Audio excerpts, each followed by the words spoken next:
Okay. It's been a few days since I've been on last. I believe it's a few days. I believe so.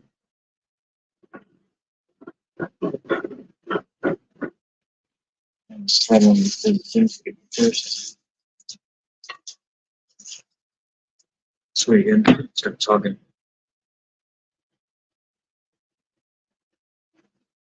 Try the cheap stuff again, along speed jobs.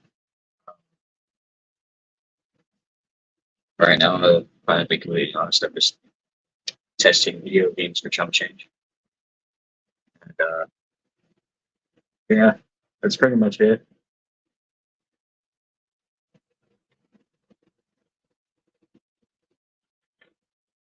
Technically speaking, I worked about 5 hours a day and I got $10 in return. Ooh. I mean, I guess it's something, right? Especially in this economy.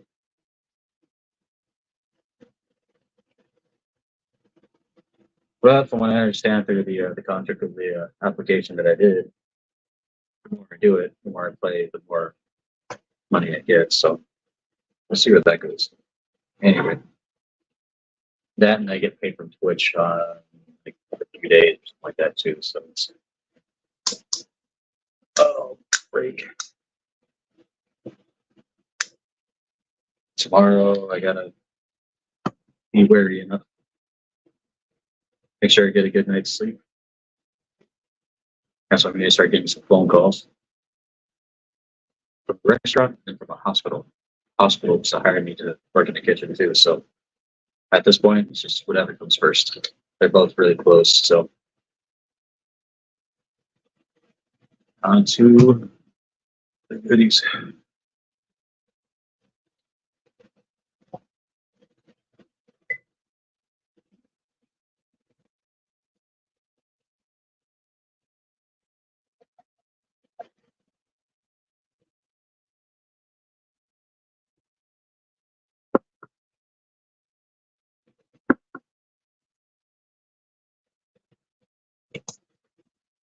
Fridge is full. Those are paid until next month. So I'm chilling like a villain, pretty much. He's chilling too. Um,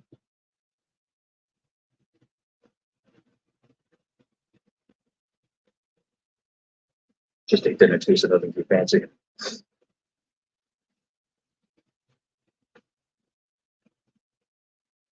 Have to trickle down.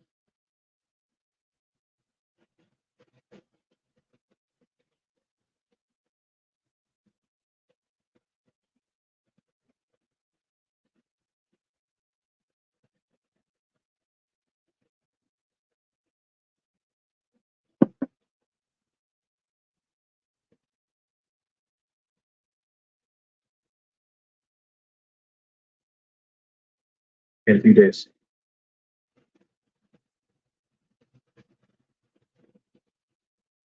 So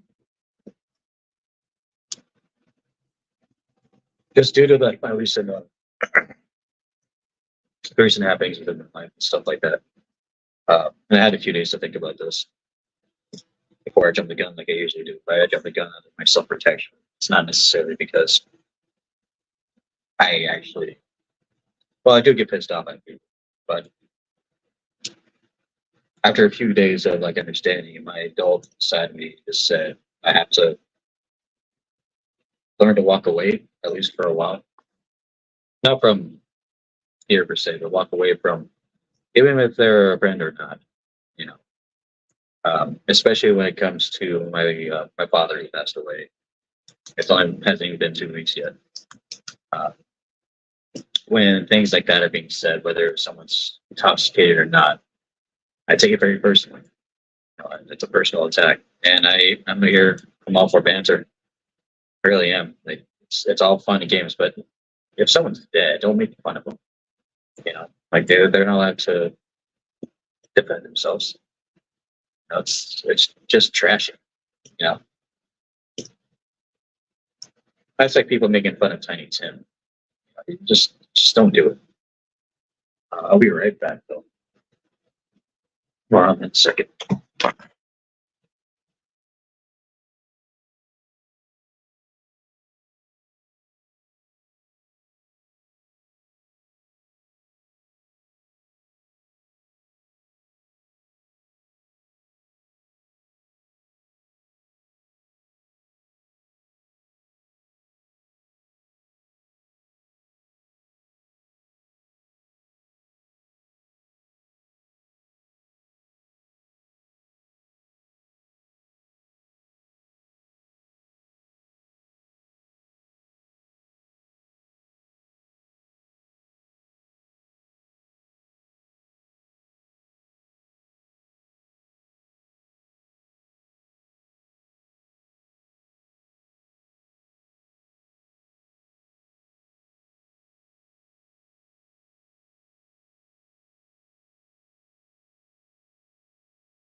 I don't know what it is about this stuff, but it just like it gets to my system a lot.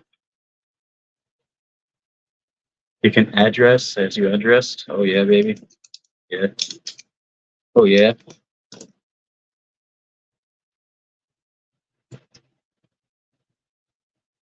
As I drink this crap.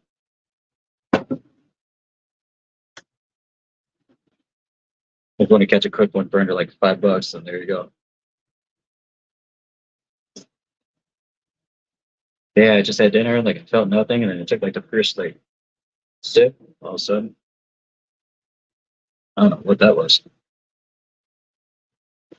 but where was I?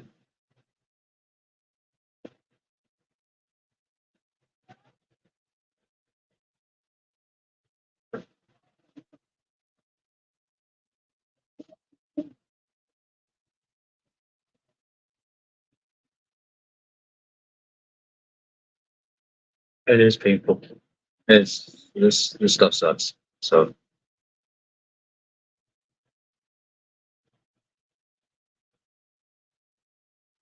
oh, that's not great. Um, turning my computer for the first time in about a couple of months. My keyboard's not working, so that's cool. Good thing keyboards are cheap. So just gotta wait that one out. Like I said, I don't have internet access, but I have a lot of games on here. But at the same time, I have games on my phone too. So yeah, it's just so long as you don't like overdo it with the stuff too, that it's okay. It dehydrates like a motherfucker.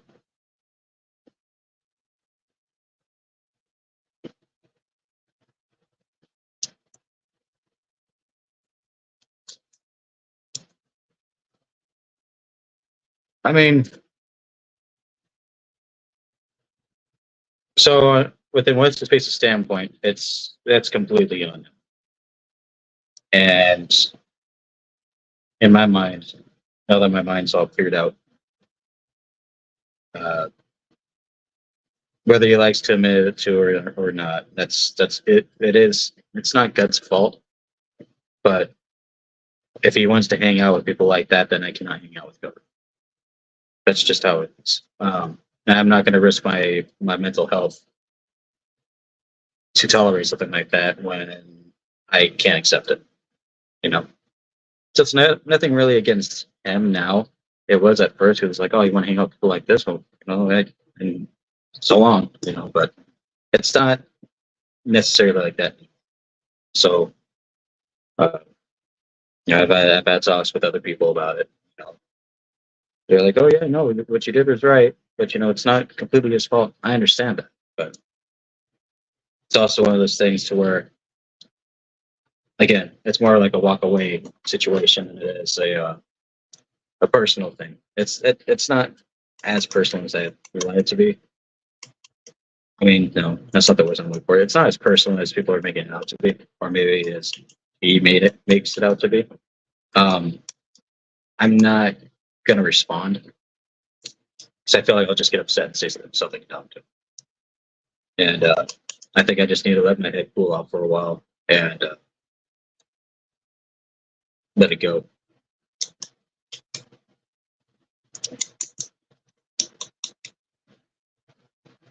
It's not just about that anymore. It's like disrespecting the dead, and then the fact that I'm currently living with my mom, and then that happens. You know, I moved back in here. You know, going to get a job, saving money, help her out while I'm here, and then move out to a place of my own. Now things are different, financially, mentally. So I had to completely readjust my personality towards that, and troublemaker blues. Yeah, I'm not much of a troublemaker anymore, personally.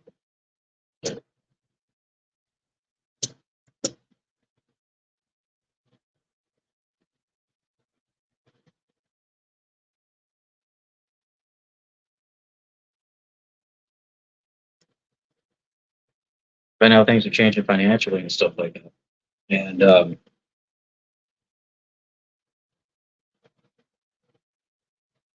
So now it's um, now it's more of like reassessing my upcoming settlement. Um, I made it pretty clear towards my mom and my aunt that I don't need his motorcycle. I don't need his car. Um, all I want is just uh, a picture, so that once I have, because whenever I get home, my desk is my place to go, and I want to be able to put a picture of him somewhere on the desk, just have it framed up, and then that's it. That's all I need. I don't need any of his belongings. And if there's some sort of settlement going in, then I made my promise. I promise to myself and the rest of my family that whatever happens with that, it goes towards a home. No ifs, ands, or buts, because that's where, especially, not only is it common sense, but that's what he would have wanted. He doesn't want me hopping around. If he could help it, he would buy something. You know. Again, going to get his car and leave California. His car's not equipped enough to leave California. Not his current one, anyway.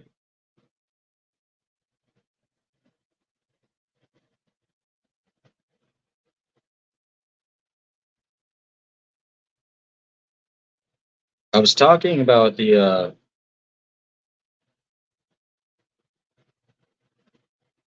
boat situation with my mom, and the last time I was looking at a boat,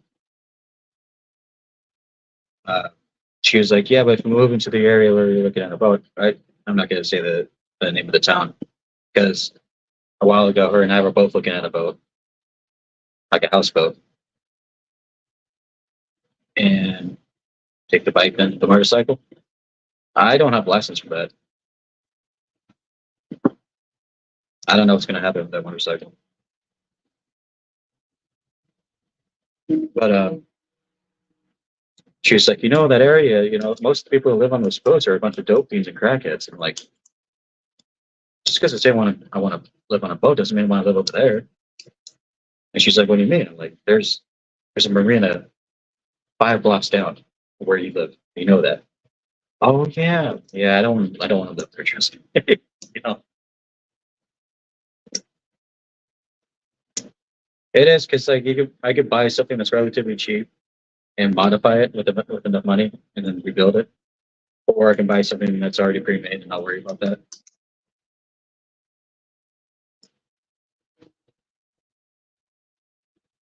The only main thing I have to worry about is the winter, because the winter time on the boat it gets cold. At the same time, I like the cold, so I mean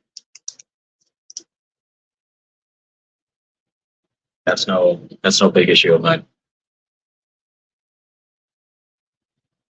And then the other issue that was brought up, she was just like, "Well, if you get a houseboat, I don't want you to jump off the boat or fall off the boat." I'm like, "You don't know what kind of drunk I am. I just sit down on the computer and watch shit.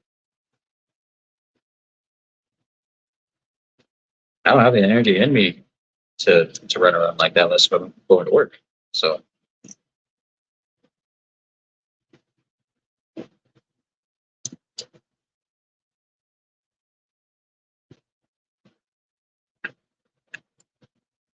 it is a cool idea. And then when I looked up over here with the slips, if you do live aboard, it's 900 a month, including electricity, sewage, and water. So after that 900, you technically don't have to pay for anything else for it to have a full function home. So 900 in California, you can have any job that you want. Pay for that. So it's all about how well the boat is built and stuff like that. So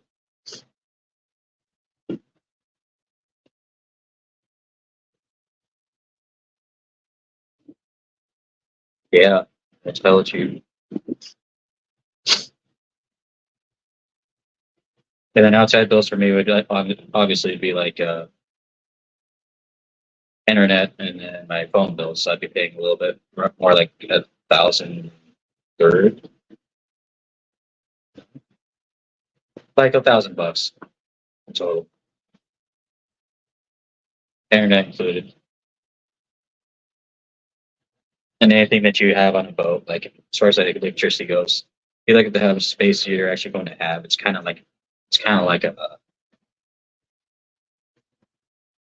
mini condo. Um, you're not be running that much electricity in it, so like there's almost no way, no fucking way.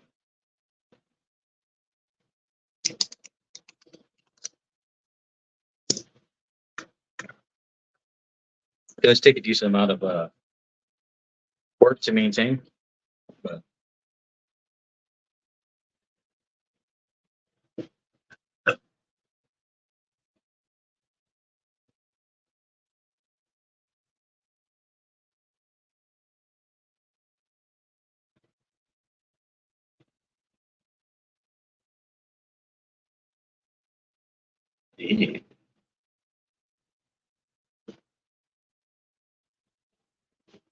yeah.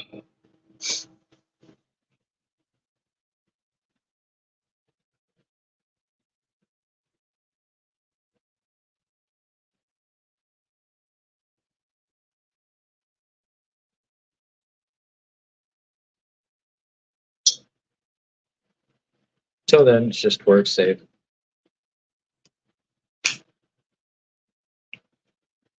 The last job I had, I didn't like mainly because there was a uh, transportation issue with it, um, and that wasn't the original plan. Like it was working out, but I wasn't cooking, so I didn't want it. I made significantly less than what I thought I was actually worth, like overall. Like going back to the grocery store business, and that job ain't worth it unless we're going to stay there for like 15, 20 years, and even it's not. It's not. You get your coverage, but at what cost?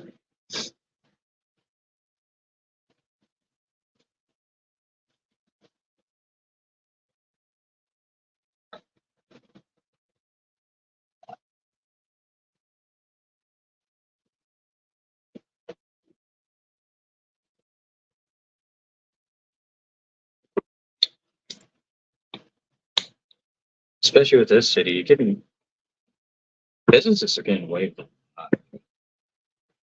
not a lot of illegal stuff per se, but um, having like taco stands and food stands that are out past midnight on weekend nights normally wasn't a thing, but then Martinez just said, "See, fuck it." So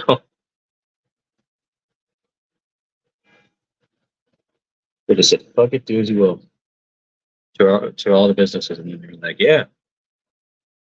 So every weekend, it's like one big block party around here, which is cool. It's expensive to participate in. I'll tell you that much.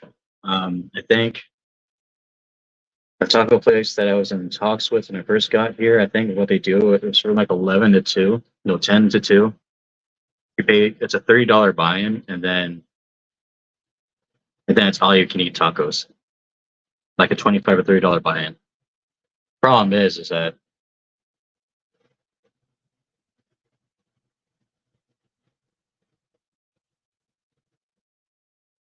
move to the east because I know you could be really successful over this way.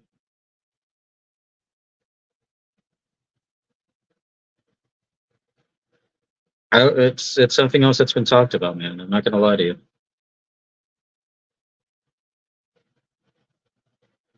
It's not really leaving my roots. It's leaving my family, but because I don't want to, especially now. Like I can't really fathom of doing that at this point in my life. So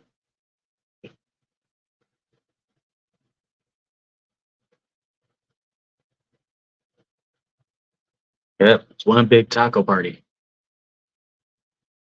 25 or $30 entry. And what they do is they get you with the drinks, and the drinks are really expensive, so they fill you up with liquid, and you eat like 5 tacos for $30, and they still make money off of you. But if you're smart, you don't drink at all, and you just eat a bunch of tacos. Then you eat 10 tacos or something like that for $30, and then there you go, $3 per taco. But still, it's still expensive. So I don't think the tacos are even that big. They're like born tortilla size.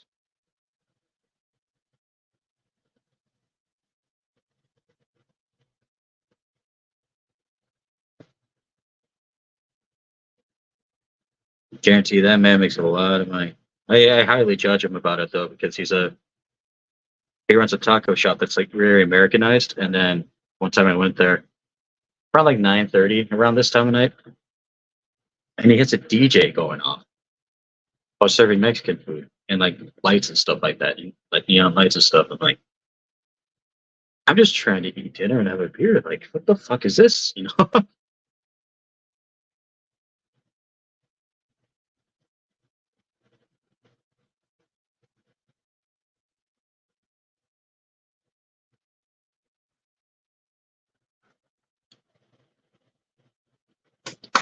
Oh man.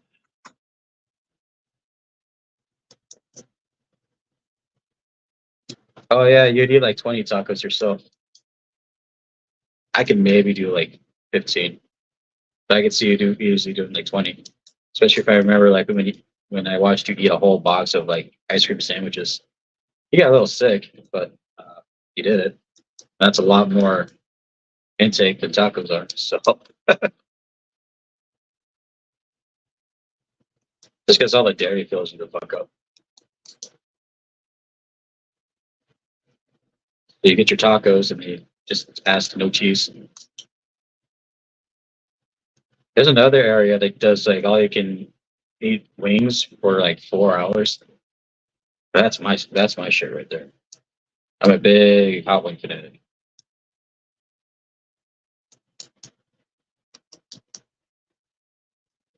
My problem is that same area has a bunch of beer on tap, so whenever I eat wings, I want beer. I get pulled off. So what am I gonna do tonight? Probably just that, hang out here, and then crash eventually.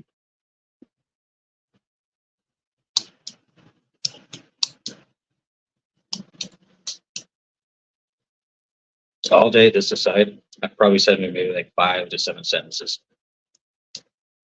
Other than that, it was just like watching YouTube, playing games. I do, and hear me out on this one. So far, this is only my first day of actually playing with this app. I do recommend Tag Champs.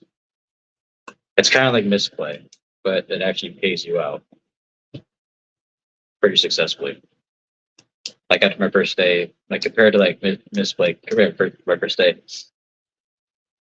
I already had $10. So I'm like, yeah, I had to farm the fuck out of that.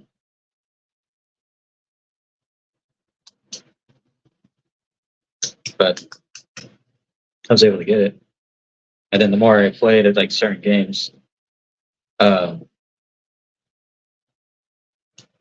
more I leveled up, the more points I would actually get from playing that game. So I mean, we'll see how it goes for the future tense. Yeah, dude, that's how I used to live. I still kind of live like that, but I gotta get my veggie intake in too. I gotta get the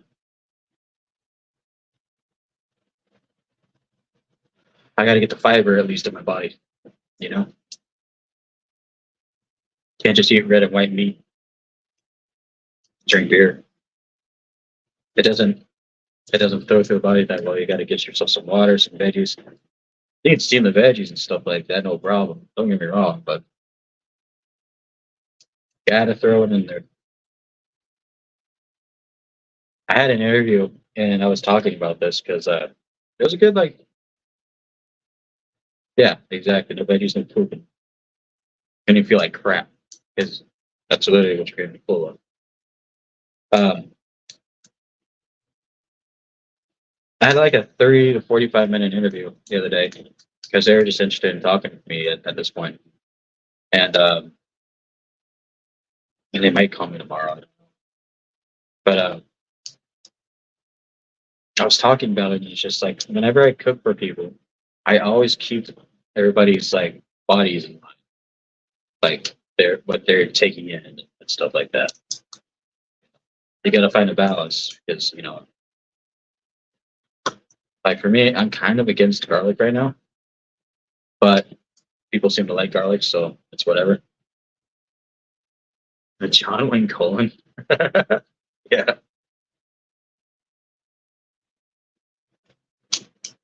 but I mean, like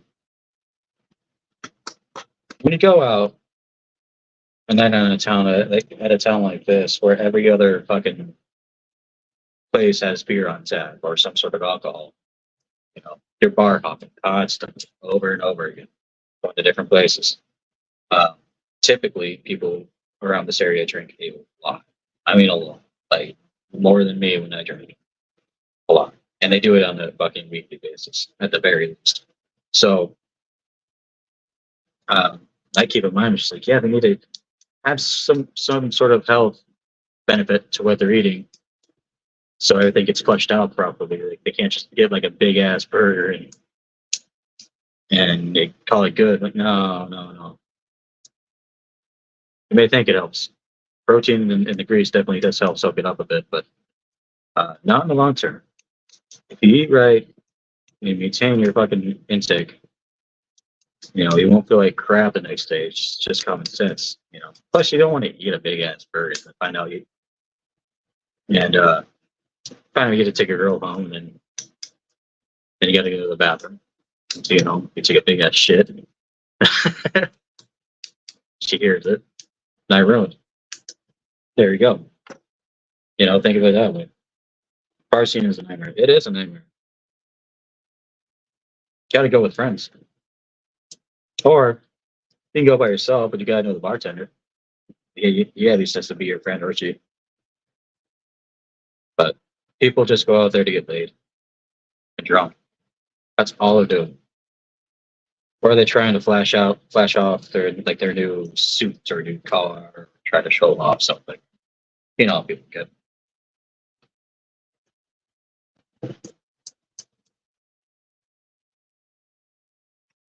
Especially when you're in the mid 20s, maybe late 20s. You want to show off all your accolades and stuff like that. All the stuff I got to show off is in my fucking brain. I sure as hell don't have to get drunk around people to be like that. You know what I mean? At least not anymore. Not just slide down the wall or anything like that.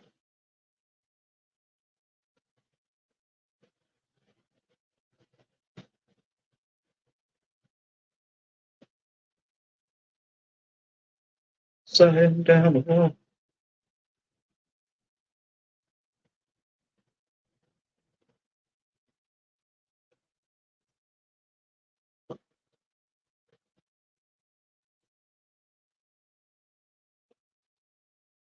However, there are a couple bars out there that you can go up during like lunchtime around here. And you just have one, maybe two beers, and won't bother you. You just can sit there and watch a UFC game. I've done that on a number of times. Been a couple times where you meet someone at the bar who wants to buy some magic cards from me for that money. Or with some of that money, I get a beer and watch the game. After doing that, there's nothing wrong with it. So long as the bar isn't like really scummy or hole in the wallish. Generally speaking, you're fine.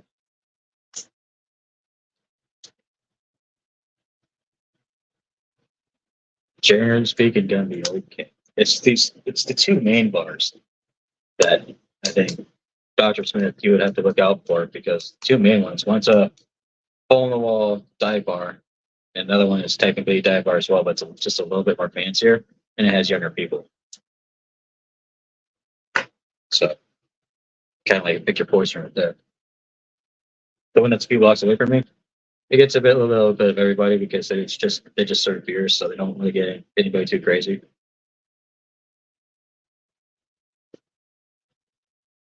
Like they'll get full before they get too out of hand. So I think it's brilliant. Personally, I don't dig hard liquor myself. So on occasion I do, but I can go with that.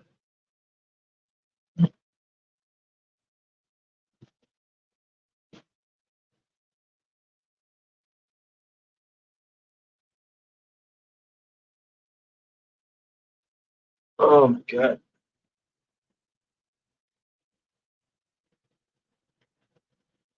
Yeah, D20 right here. What did I roll? I'm gonna say it's gonna be between 5 and 11. It's 19. Fuck. I heard that, hey baby, nice to each other pickup line, and acted shocked at first, but seemed turned on at last. So what the fuck?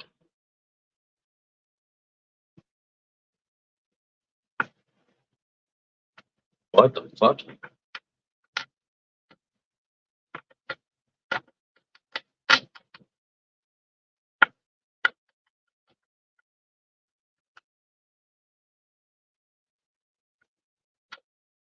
And as I say, people ask me why I don't date. If a girl gets turned on by that, I don't want it. I don't want it. So that's a little. I'm afraid of that one. I'm a little afraid of that one.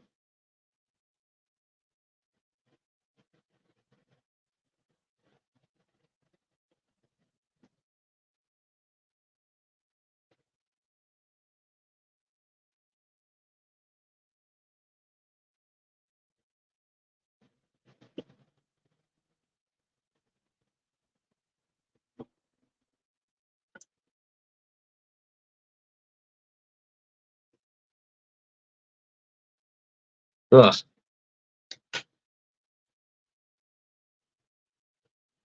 that's icky. That's nasty.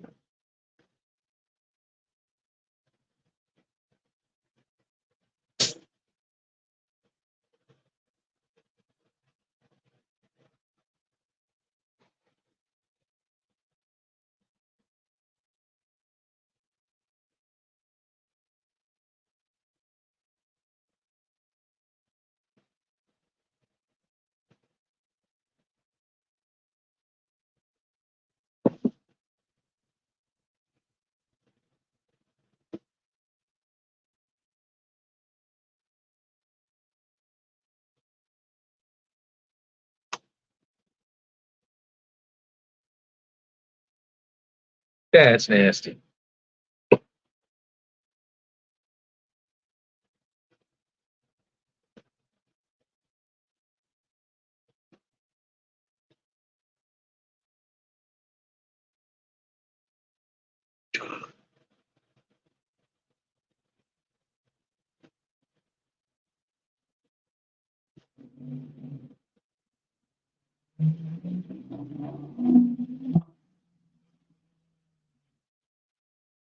Yeah, it is.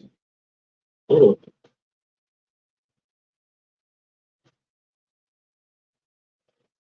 Most of the malls are.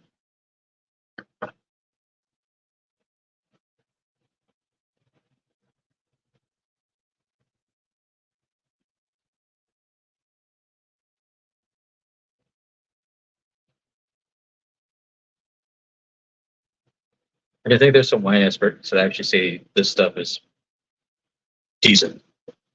No, no fucking way.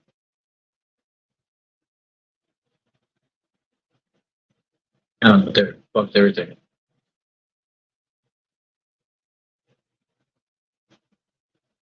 What does that remind me of? Like, what was it called? American Pie? Was American Pie 2 maybe? I can't believe he left me. He wouldn't even take a dump on my chest. Or something like that. Was that another movie? I don't remember, but there was a '90s movie that they can make fun of that, and now it's kind of like, from what I understand, within the bedroom, it's stuff like that's kind of like in the norm. And I'm just like, oh god,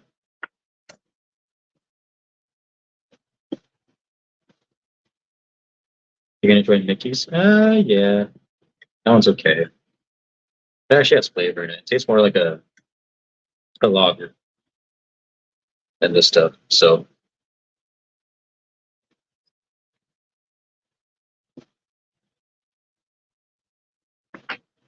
one of the reasons I can tolerate it now is because I don't really have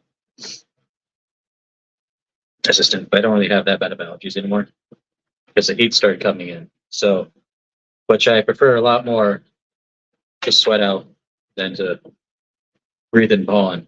I can tell you that much because the pollen was giving me a headache anyway. So now I just sweat.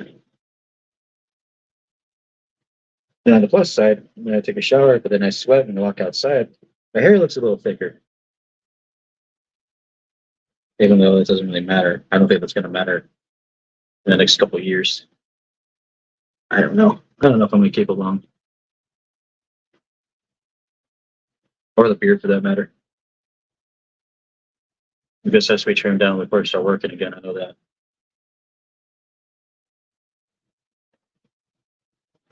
But everything is cooking up. Like overall. Um,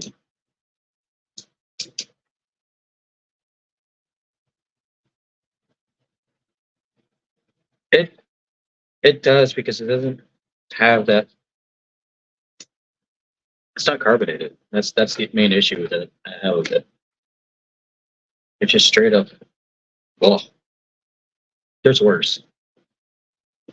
From what I understand, there's worse. It's just that it's not in this state. Like I heard St. Ives was worse. I never had St. Ives before. I heard it was worse. I heard Baltica, I think it's called. There's a malt that that's that's made in Russia. That I heard is definitely worse. That's from watching Time 10. He had a Baltica. It was like a around the same ABV, but they said it was just terrible.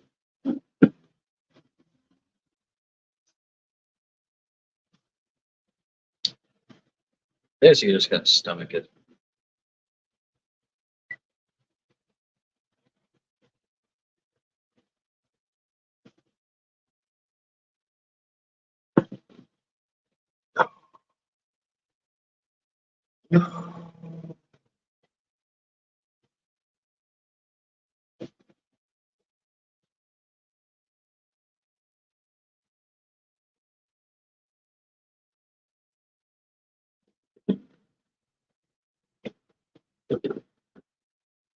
Not that bad.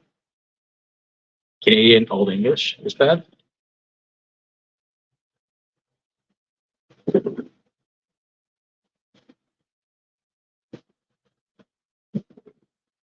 How was that?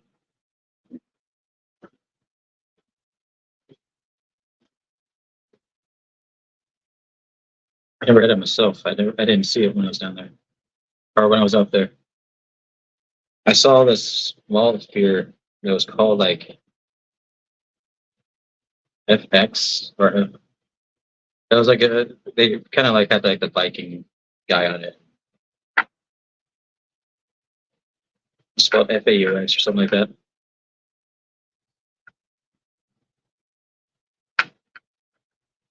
Edge, never had. The facts didn't really taste like the shit here. It tasted like an actual like beverage.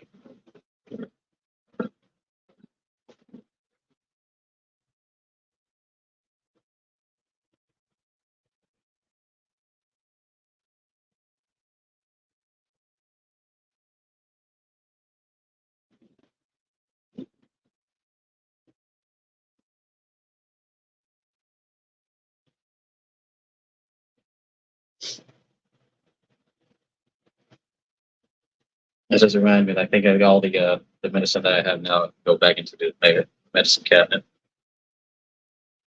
I don't need it anymore. My mom gets allergies around this time, but I don't per se anymore. So thank God for that.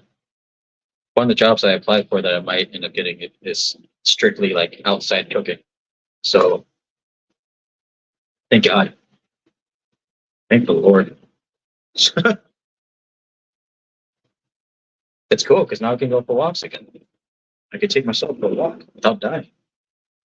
It's great.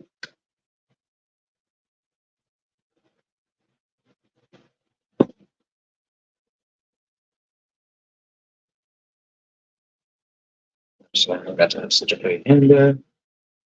Put our phones. It started to go down to the sides a little bit and wipe it up.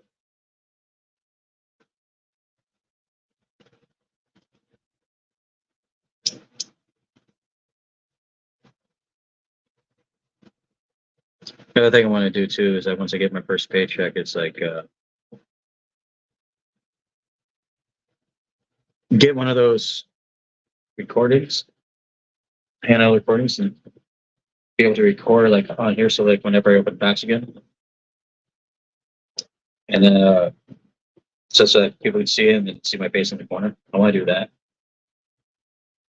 You are the king of Simon the High Figures. I don't know anymore. I know I can still do it, but like the older I get, it just sucks. So like the other one that I had, uh, just expect that like when my dad first passed away, I downed two of those. Those were about 11%. They went down pretty well, but like the actual alcohol like intake, it hits me a lot harder these days. So like it's something I really have to like prepare for.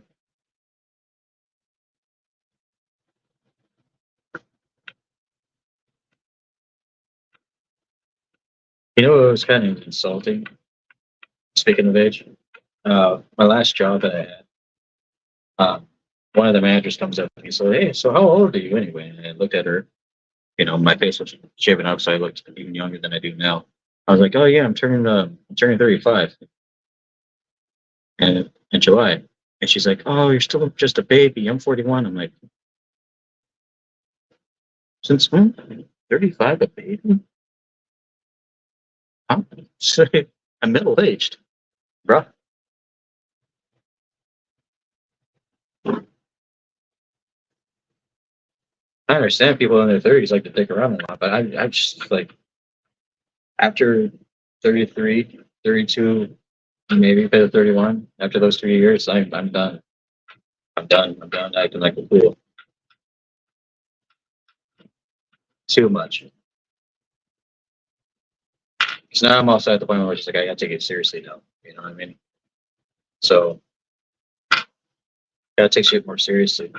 And then once I accomplish like big things, then act like a fool. Enjoy yourself. Like, hey, what do you think you're gonna do? Uh, once I do end up getting that vote, fucking say, hey, I need like a week off from work or so. I just moved and I want some time to connect with my home a bit, which is perfectly understandable. That's what I'm gonna do. Great first night after everything's done, after everything's taken care of, after I have family over and stuff like that. Great first night after everything, including that's taken care of. I'll be my ass is gonna be on here. I don't know where. Probably on my own thing. Do a tour.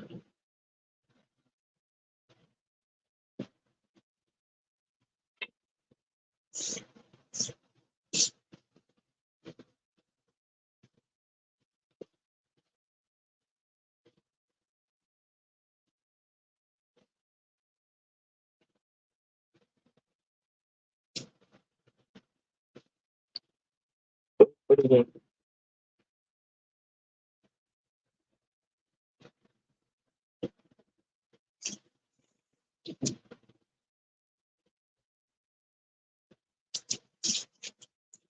I was going kind of low, but I do. Happen to it.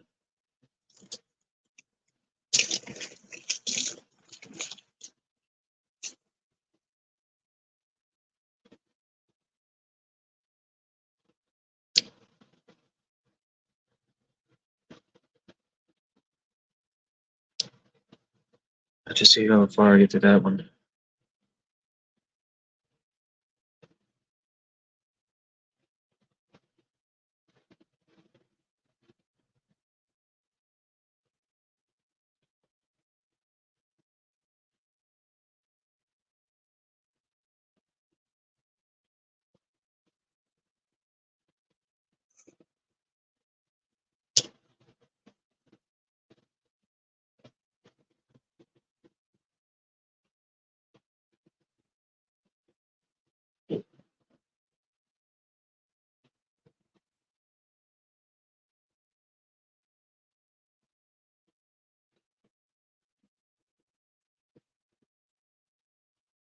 Yeah, I did. Nothing too fancy. Stuff aside. Some got like slightly, very slightly better.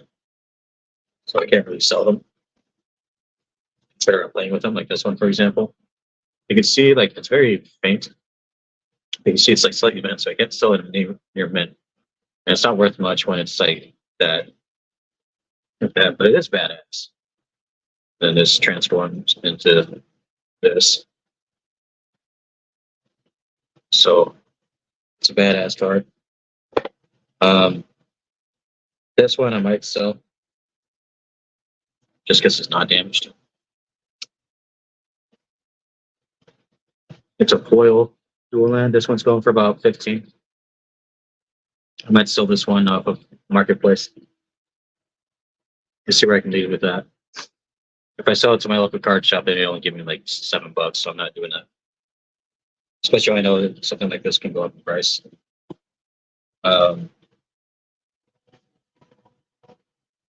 This one's going to go into my deck. Otherwise, it's priced at around like $12, I think. Which they're still going like kind of like up and downish. The same set that just came out, they also have the retro style cards, which these are really nice because they take me back. You see, like the retro style, you see what I'm talking about. It has like the kind of like the bubble marks, bubble watermarks on the side, like some of the black cards have, and then like different color cards that have different colored outlines. And you can even tell like by the artwork alone, like it kind of matches up. This looks like something that came from like '98, but it didn't. It came out this year, so it's really cool when they come out with sets and they have like throwback cards because it takes me back. Or throwback style artwork. Plus, this card's badass anyways. And this one's also kind of dinged up a little bit. Actually, a lot. You can see it a little bit more prominent there. He's a frog. He's a nice frog. But he's a damaged frog, so he's not sellable. It's like a $5 card that pulled out. Unfortunately, when I bought the packs, I didn't actually spend it, but I traded about $130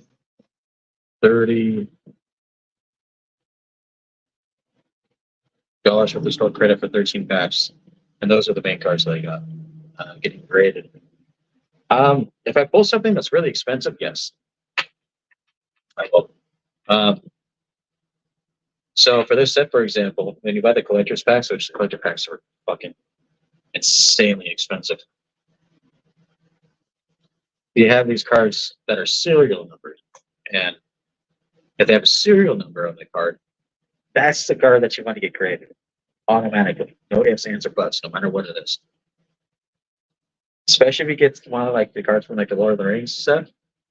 I think the cheapest one that's serial numbered is going for around like $3,000, $3,000 for one card, and that's just because it's a collector's item. So yeah, get those graded if you can pull them. It's really hard to, but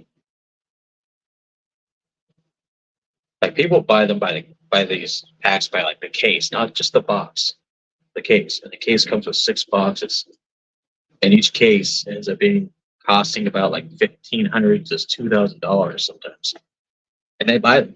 They do. They have the money to do it. So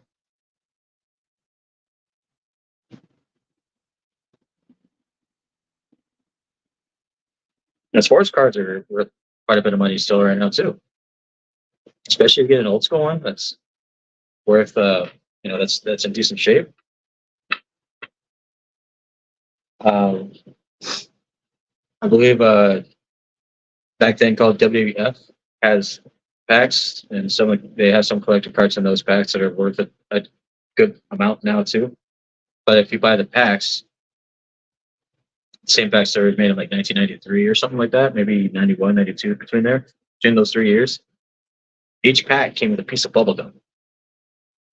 So if that rare card that you were desperately looking for has that bubble gum right on top of it, that bubble gum is stuck to that card.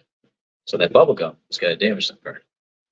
So, because that bubble gum's been sitting there for 25 years, which is mainly the reason. 35 years at that point. So almost a half a century.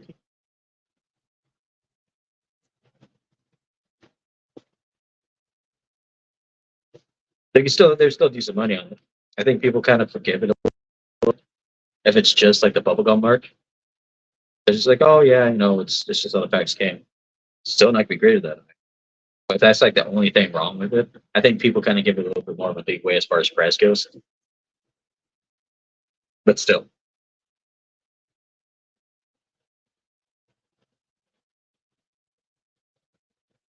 Yeah, that one came with bubblegum. I believe the old baseball packs came with bubblegum as well, so you kind of it's kind of like the same concept. Fucking bubblegum, man.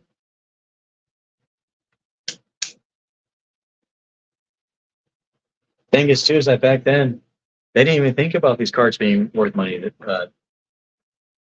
these days or nowadays. They didn't think that far ahead. They just said, "Oh, hey, let's sell some packs of pictures of cards. There was some bubblegum in there." so so they have incentive to buy in the pack because the bubblegum. And now everyone's like, fucking bubblegum. Spend $100 on this pack. And that bubblegum may fuck me over. So gotta be real patient with it. Fucking bubblegum.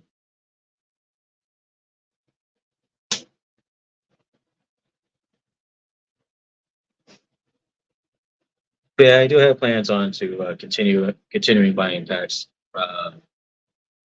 Just not now. Like I really got to start saving up. Buying packs is technically an investment, but it's not what I need right now. So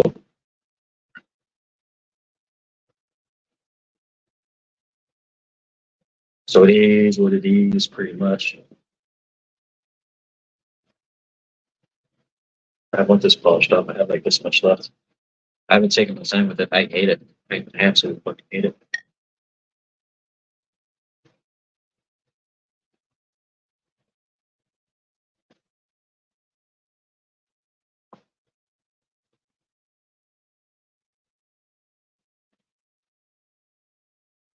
It does taste better on its own. Yes, as opposed to plastic. Plastic's just got all. Glass makes it a little bit more solid. Of course, I could just be telling myself that, but from what I recall, fucking bubblegum.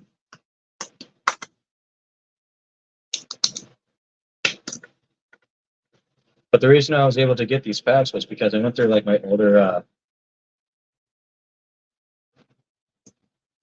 cards that I ended up finding. And I found like some pretty expensive stuff, like spanning between $20 and $30 for a card.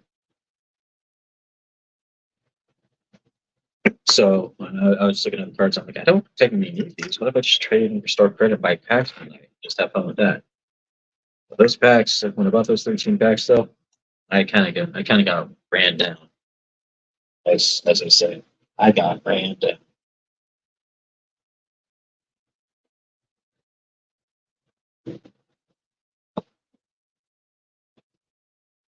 But yeah, that other one, incubator goes in. I have a small little collection right here of a new upcoming deck that I can't wait to get out.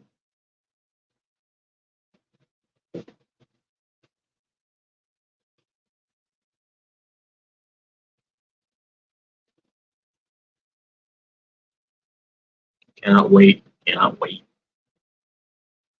You know, YouTuber that bought an entire box of 1972 cards. They were stored in high heat. The bubblegum bled through every card. Damn! God damn! I would be so upset, bro. Fuck all that.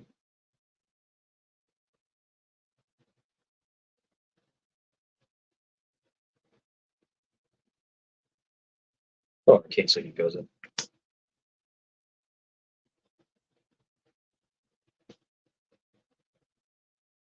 Yeah, fuck all that.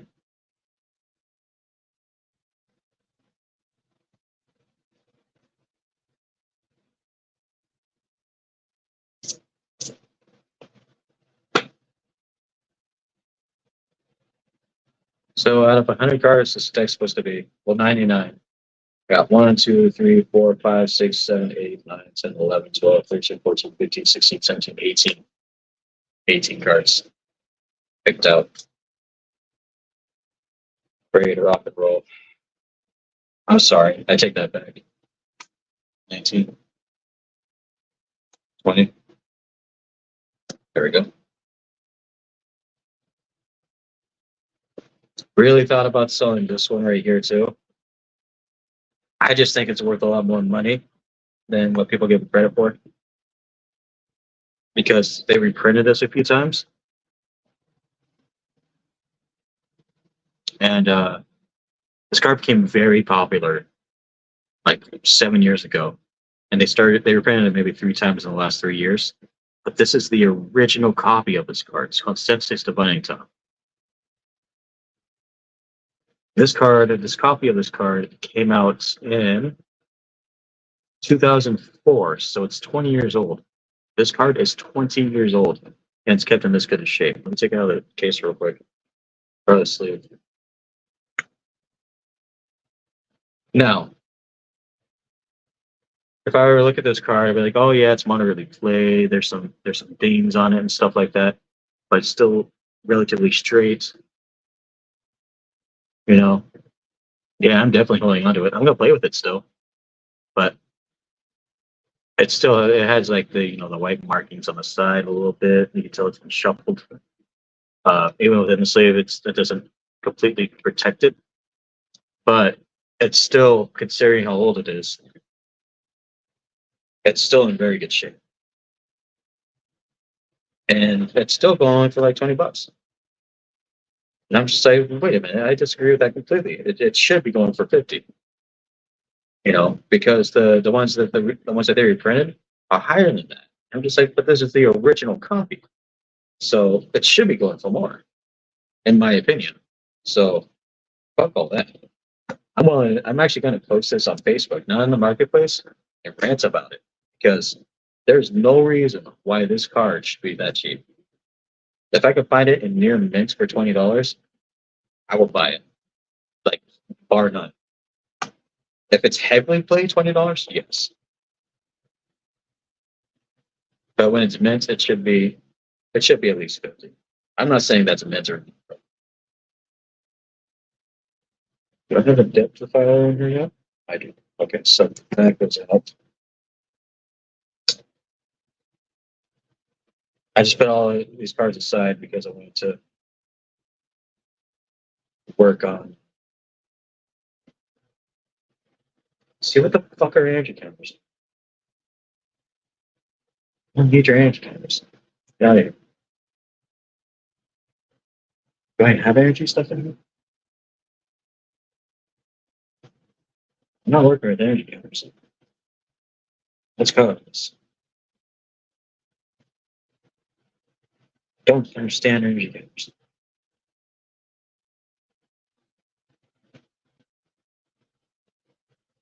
Oh yeah, this is another like old school card right here.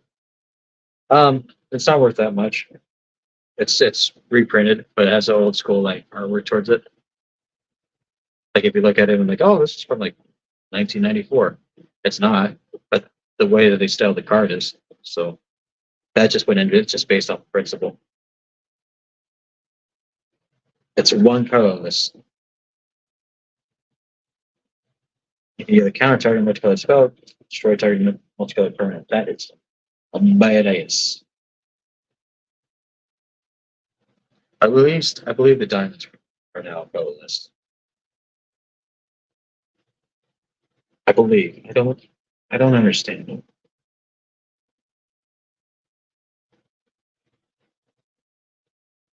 If not, I can always just throw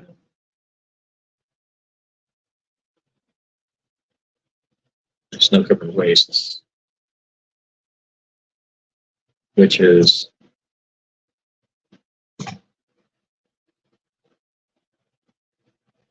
I have an unfollow here.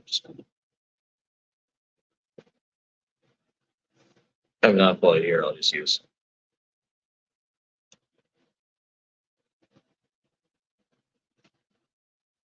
That's side. Yeah, we use a phone.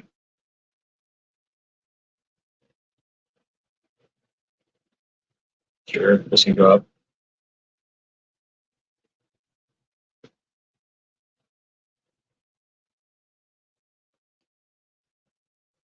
I imagine I'd probably have to read some sort of what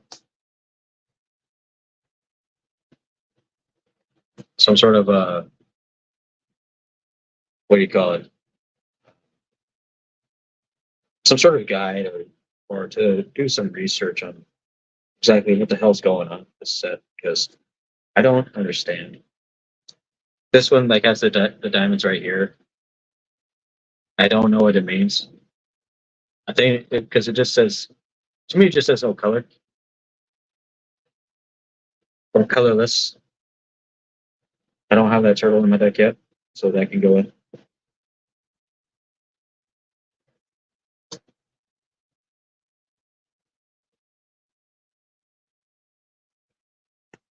Now that I've had about 2 beers worth, try to piece together something here.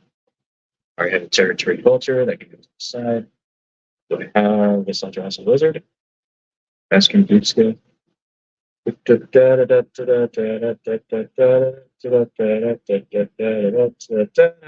I don't. It goes in.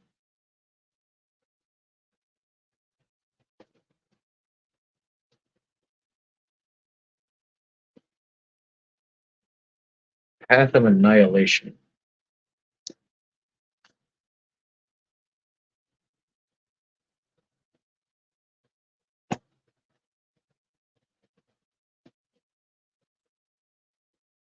Oh, right. That creates the diamonds. Oh, so good. I'm not trying to bore you or anything like that. I'm just trying to keep my mind busy so that. Oh yeah, when the what's it called came out, the One Ring came out in Magic the Gathering, everybody was buying very hard, trying very hard to find that because it sold eventually. Some rapper bought it, but it sold for $2.3 million for that card. And I guarantee you right now that man who took that. Well, first off, that man who took the 2.3 did not want to be known. He wanted to keep it all private. He's just like, that's nobody's business. I prefer not to point it out to anybody. With respect. And he just wanted to go away and live out his life without being in the limelight. And I completely understand that. You know what I mean?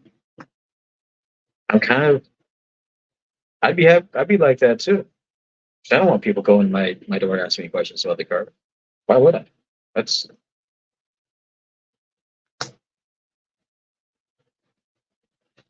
Or Michael Jordan rookie gave to his friend back then. Oh, R.I.P.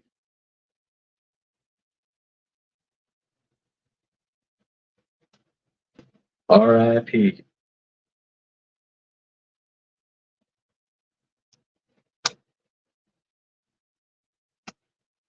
Don't know why this is in there. Okay, there goes. Doesn't. Don't care for that. No. Maybe. No. Okay. Do I have a shapeshifter? I don't think I do.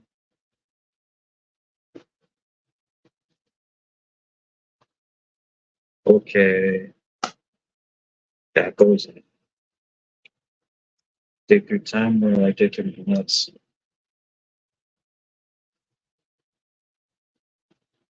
So was this like back then when you were a kid, or was this like someone recently? So I imagine with you it'd be back then when you were a kid.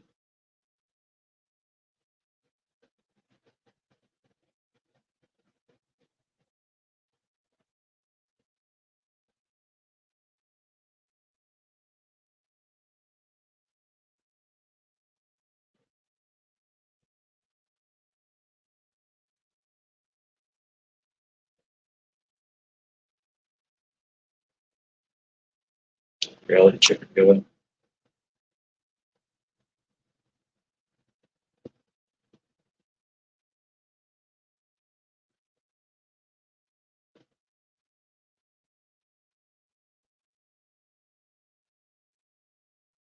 Aren't good going. Yeah, back then. That's what I figured. I mean, like I presume now it'd be way too ridiculous of an epidemic to pull something like that and be like, oh hey, here you go. They didn't know one would fucking do that. So unless they owed him something.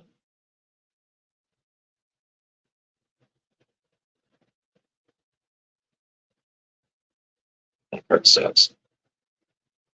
So does this part. This is me pretty much transferring like one deck and converting it into another. See, that's the hard stopping one, like the last pack. Because like every box of any pack of any like collectible calculators that you pull, they always have like some sort of odds, right? So uh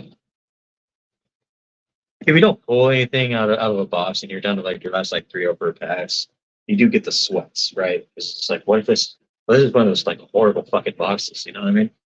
You start to panic a little bit. And then normally, normally you pull something out of those last four packs, like, oh, okay, thank God, right? Sometimes you don't. Normally. Normally that's how it goes. Now, do I want to put this insect in?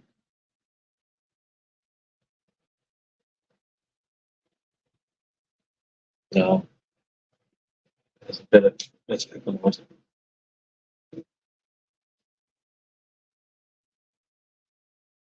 yes, that bounce that. It's not up to here. This card's pretty badass too. It's not going for much. But I imagine with this new set, um,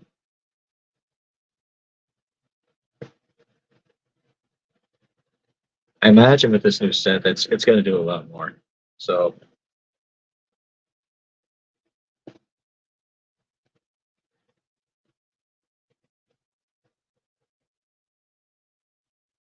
but if I have this in here, I gotta do some artifact work. Because it's like, yeah, you can have I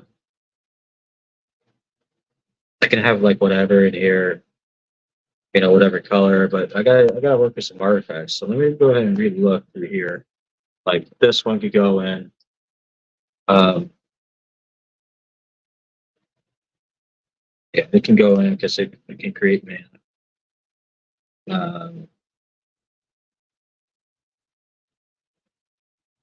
This could go in because it can create mana. Do I have any signets? Because if I'm gonna try and make it artifact based, it's gotta have that realm.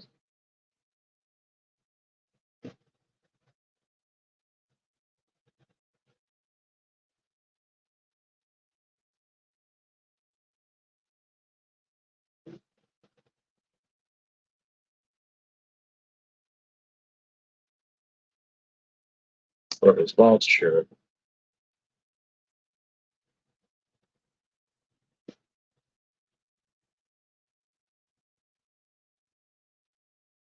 It's not gonna be like mana based. You know what I mean? It's gotta be really careful as what I say yes to and what I say no to. Because the last deck that I built, the one I'm taking apart right now, it did have some artifact play within the deck, but I didn't want to.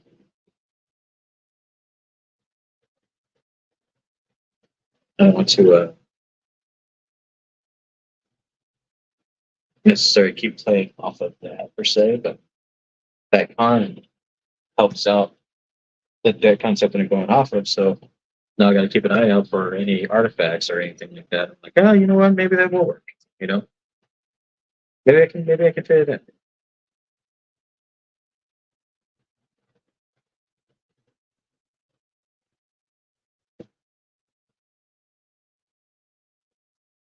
It could be. Speaking of, I got the Soul Ring there. I got that there. Dream Stone Hedron.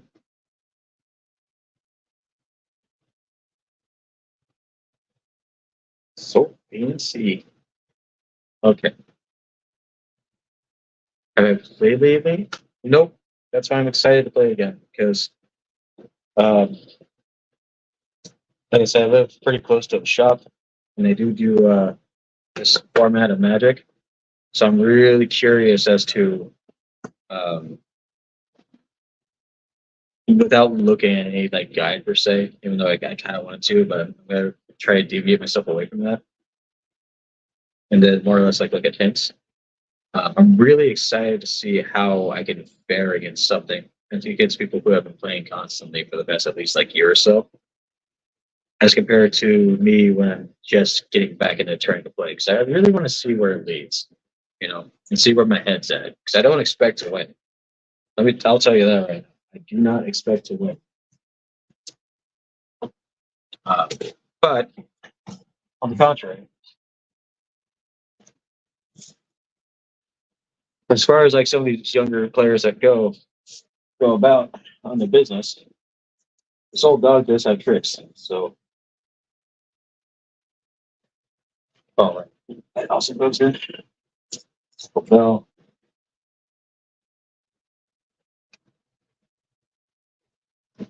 forget if this one goes.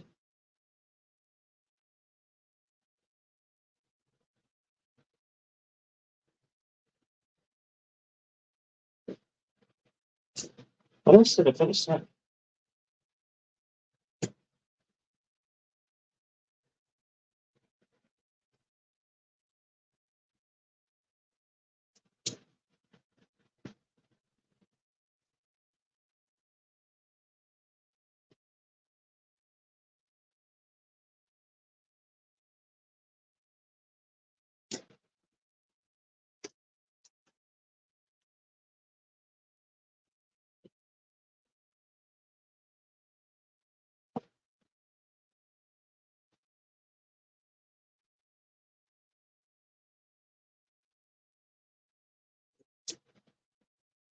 Here, that one. This is the main guy right here. He's hard to read into, but it's because of the artwork. It's like it's shadowed out, so you kind of have to like tilt it. But he's all 5 colors, and this is my main artifact. That's sort of my main squeeze, if you will.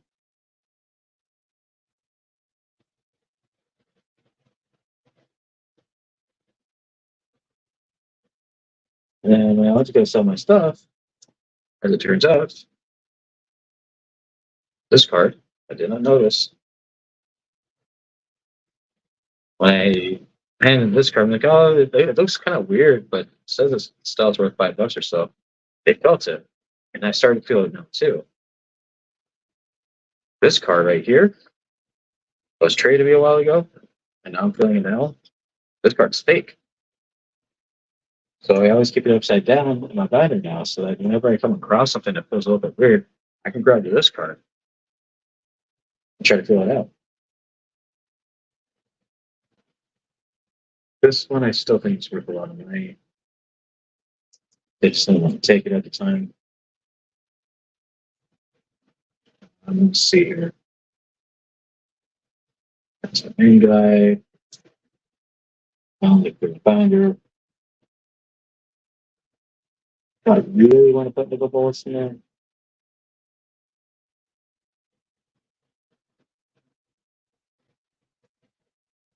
What does it do again? Guarantee if you pay 3 or second repair, whenever you damage your fund, that book describes it right there.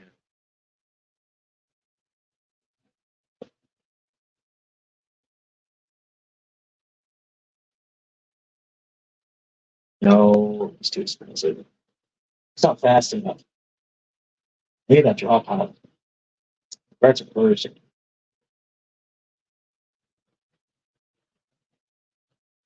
This card right here needs to go in.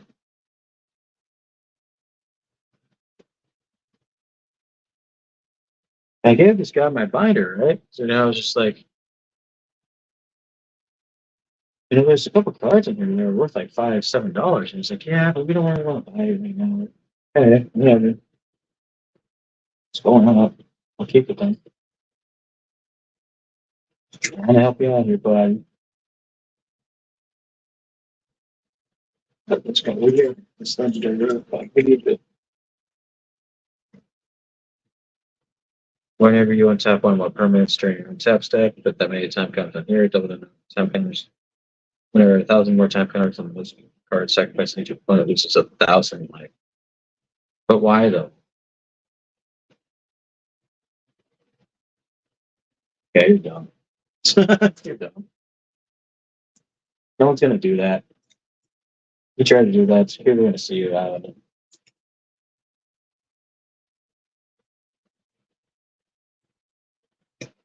Get lost and go on.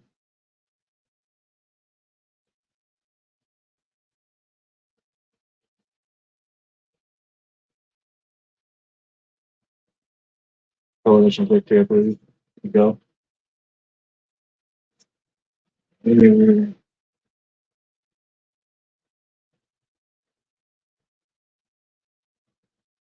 But it's considered to have no color, so it can't work.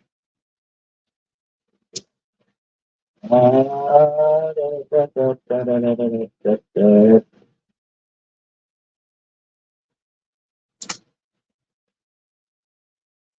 still don't think so. Mirrorbox?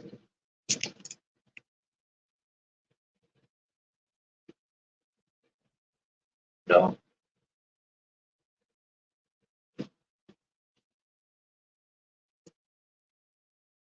No.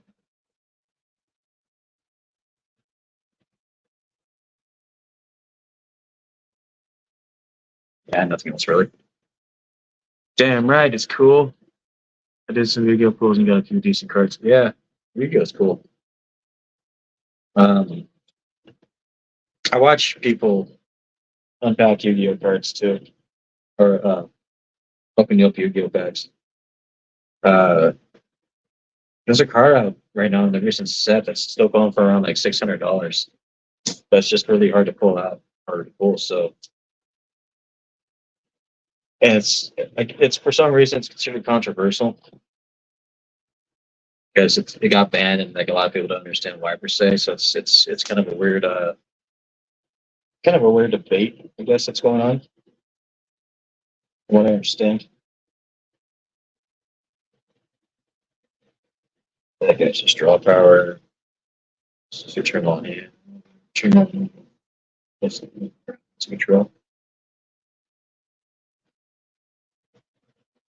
Where are you going to be useful?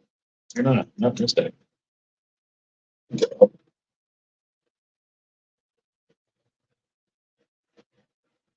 people in. Cool. I'm going to build the decks. I'm getting to become a dick. I, shit, man, I don't know. That's control things. That's pretty.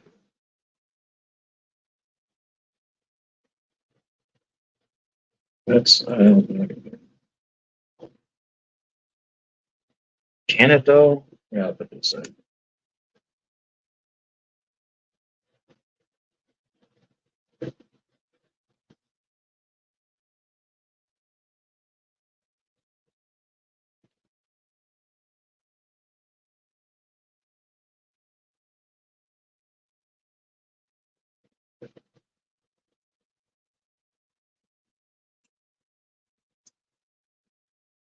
I could definitely go in.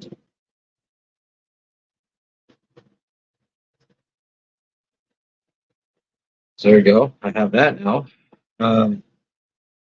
So now the deck looks like that. And I have about this much more to fill up. But this a lot of this is land too, which are going to go into here, but I had to configure that kind of mess in. Building decks for like any games, especially if you're like me, like I have to have very fun doing it. Like there's no fucking way otherwise, because what happens is if I'm completely sober, I overthink a lot. But if I have just like one beer, then I can just chill my mind out a little bit, just focus solely on what I'm doing, and then focus and then organize when I build. Especially if it's like a modern Magic the Gathering deck. This is more of like this is Commander, so it's not. I'm kind of going off of what I know. But if it's modern, then modern really has to be organized. Commander, you can only have one copy of the card, so you can't just like go off of the basis of an idea. That makes sense.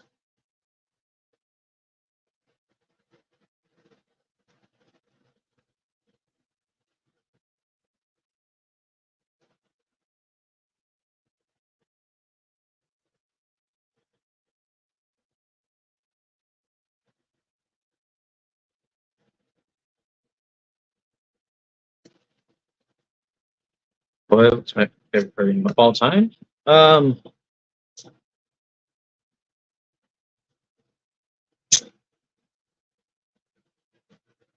I'm gonna assume like of all time because uh, it's not part of it is Magic, um, but I don't have as many good memories as I do with another card game that was discontinued because the creator that said card game ended up passing away. So that did not continue. It was a game called WWE Raw Deal. It was a card game, and then pretty much what you would have is you would have your superstar, and your superstar had like a field ability or or a self ability that only focuses on you, or a field ability that focuses on everybody. It has its own unique ability. Like Chris Jericho had his own ability to where um, I believe how it works is that if you decide to discard a card once per turn, if you discard a card, you make your opponent discard a card. That's just something. It's something kind of like that. I think Triple H, what he had was every turn before his draw step, he got to look at the top three cards and rearrange the top three cards in any order on his deck, and then he kind of get to choose out of those three cards and what he got to draw. He was pretty busted. Um, let's see who else was out there. Carlito was a very popular deck when he came out. Each wrestler had their own unique card set or card hand, card size hand. Uh, for example, Chris Jericho, I think he started off with 7 cards in his hand. Carlito started off with a 1, but every turn that he had, he drew 3 cards. And Carlito was a busted superstar to play against. Because he had that one size card hand size, he was able to play cards that were like, because it was called a pre-event stage. It's where he placed down like 5 event cards. He would play cards that intentionally, like the sacrifice was to decrease your hand size, but then a bunch of stuff happens for you. So because you only have 1 card hand size, you just screw that 1 card. Play all this, and I get all these benefits, and I just lose 1 card. And in about 2 turns, I stop one of them. Then just laugh. So he was busted, completely busted. When I went to an event called KublaCon, and this is back when I was 16 years of age, I built a deck. It was Hulk Hogan, and you would have these. So how it would work is you would have, as opposed to like mana for Magic, you would have something called Fortitude. And your Fortitude was equivalent to how much damage you had on the field. So in order for you to have Fortitude on the field, you have to play maneuvers that had 0 Fortitude. So you just hit him with like a kick or something like that. And then if that kick goes through, they don't have a reversal on their hand.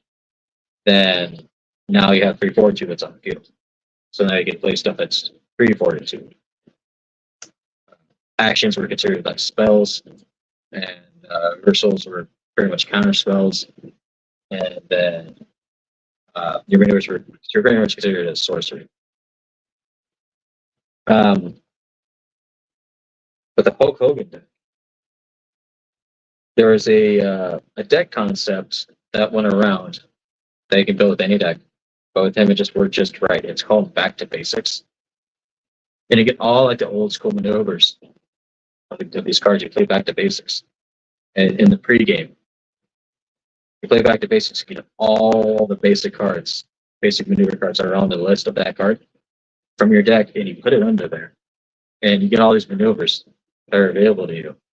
And with Hulk Hogan, that was the shit. That was the shit. Because I think how it works, like with one of the Hulk Hogan cards, the superstar is called the Immortal one, or the Immortal one.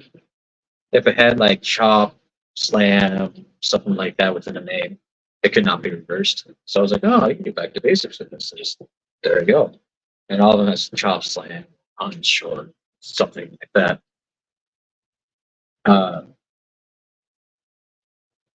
And I brought it to the KublaCon. There's like 40 people there. I came in second, and my friend at the time, he's still my friend now to this day. He looked at me because I ended up having to face him. He looked at me when I pulled out the deck. He was like, "You know you're a bitch for playing that, right?" I'm like, "You're playing Carlito, right? You know that you're a bitch too." And he's like, "It's fair enough." So it's fair enough. Don't you dare tell me Carlito takes skill when all you have to do is just draw 3 cards a turn and laugh. Don't you dare. I'm finding a way around it. I know that deck is popular. I know there's gonna be like 5 to 7 Carlito decks here. Fuck you. I know what I'm doing. But he's like, you better win. I came in second. I'm like, sorry, man. I only came in second. He's like, you know what? I'm proud of you. So cheers to him. He was great guy. Talked to him last week too. Still reminisce about that stuff. It was a fun game. That game like took over like my middle and like early high school. It took up like 3 years of my life. But I would not take it back. I'll tell you that. We had so many good times in that game. Magic too, but every nerd that was in that card shop at the time, they were wrestling fans. So when the card game came out, everyone was just fucking pumped. And it was so well balanced too. Towards the end, before like the creator of the card game died, he tried to recreate the game, and it just came out wonky. But he knew he was going to die anyway, so he was just doing what he wanted. So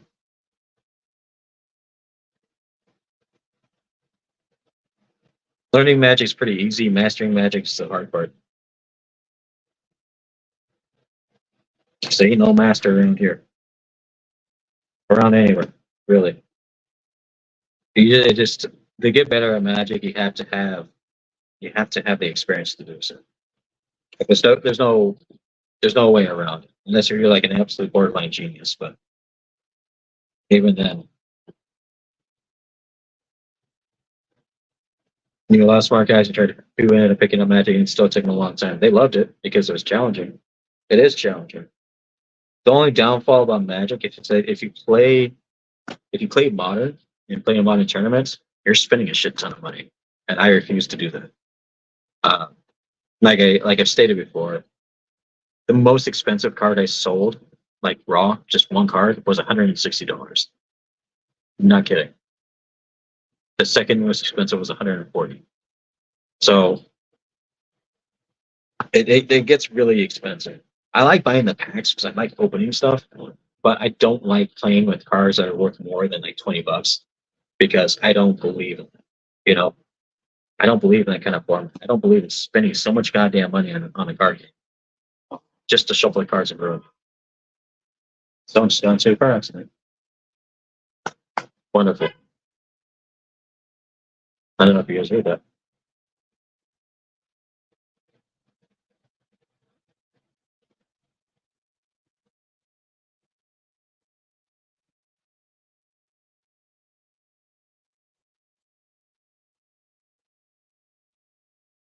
Yeah, I think the best way to learn Magic, download one of the free games like Magic the Gathering Arena, and play it based off that because it's a very basic way um, to learn, and it'll give you like basic decks and stuff like that, and kind of gives you like the idea. And the more you play, the more that you think like you can. The great thing about Magic the Gathering is that you can create a deck within your own style to the point where it's kind of like driving your own car. Only you really know how to drive your own car. So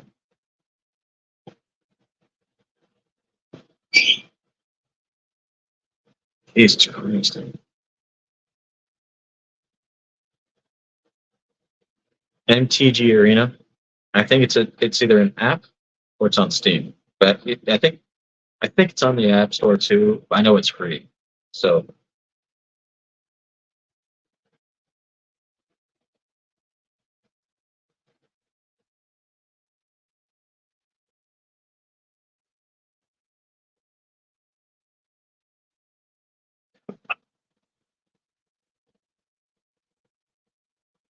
they'll give you a tutorial. They'll give you everything you know. At glance, it's not a complicated game. It's just that there's so much shit out there within the game that's like it can be very convoluted, very easily. So it's best off to start off with that game because it teaches you the basics, and it gives you like I think it gives like a campaign mode. I think, and you can base it off of that. Yeah, it's kind of like Duel Links in a sense because Duel Links is not as complex as the actual card game right now either. Like it reaches there, but uh, it teases it. But I've seen people play Yu-Gi-Oh these days. Yu-Gi-Oh is such a different game than what it once was. When I played Yu-Gi-Oh back then, it was just it was an expensive game to play, but all the decks were the same, and you know you don't necessarily want to play a card game like that. So eventually it got boring. So I deviated away from Yu-Gi-Oh, went to Magic the Gathering a little bit, then went into Raw Deal, and then I went back into Magic. Then I stopped for a while, got into brewing beer, then got into Magic, back to brewing beer, started playing video games. Yeah, the pendulum summoning's bullshit. That's all I do. And you know the hand traps are dumb too.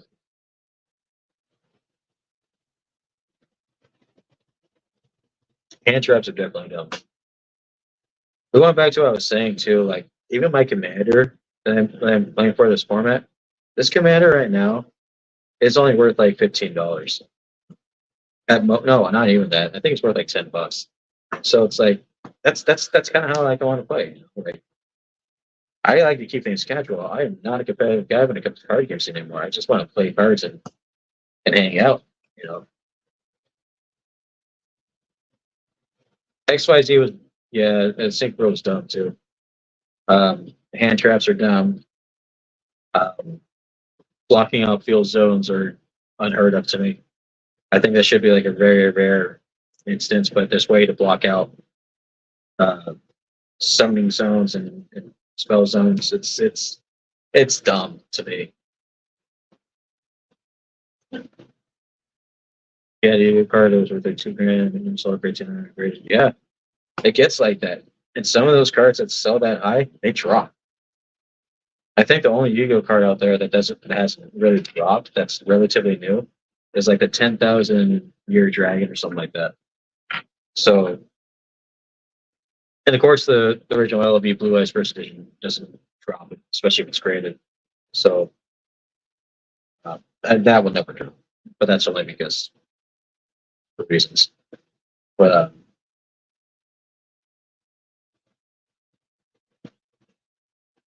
yeah, it's the same reason why for Magic the Gathering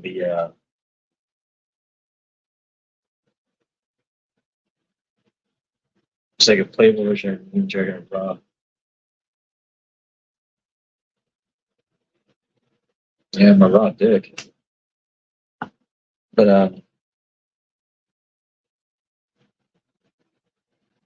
yeah, that's pretty much what it is. There's that. There's a couple of cards out there like Ghost Rares. Um, Tend to stay in decent price, especially if it's graded. Even if you get like the rate play, if you get like the regular version, not the Ghost Rare version, that's it's significantly less pricey. So Yu-Gi-Oh is kind of weird with that.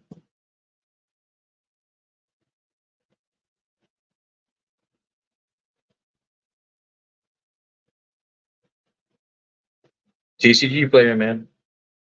TCGplayer.com. Always go with that. 100%.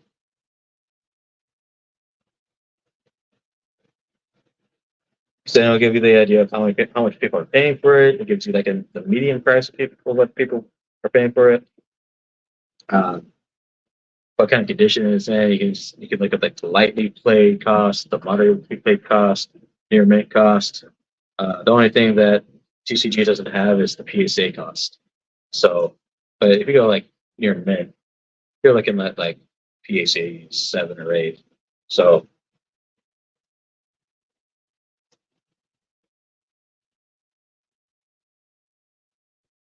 two different versions of Blue Eyes. Some Blue Eyes are still worth a decent amount of money. They're not LOB, but there's a couple Blue Eyes out there, like different versions of it, that are still worth like a decent amount. Like looking at between 50 and $100 because they still keep that uh, kind of like in the norm of the swing of things. They keep Blue Eyes as kind of like a rare ish pull compared to like the other like ultra rare, secret rare stuff like that. From what I understand, just to keep it in tradition. Because pulling the Blue Eyes in the LOB set was always really hard. Booster packs getting yeah, of course.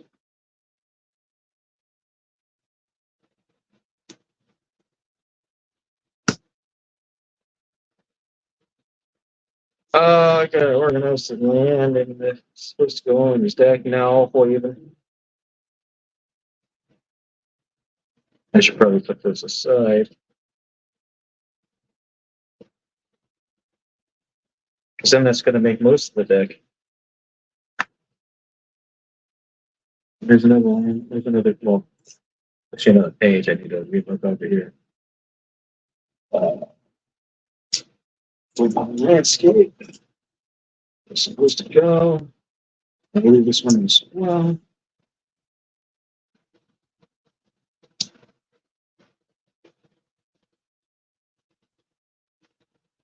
Um, Placing them up, I guess.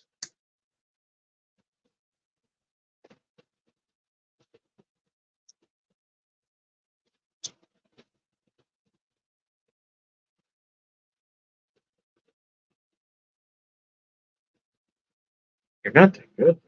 Oh, whatever.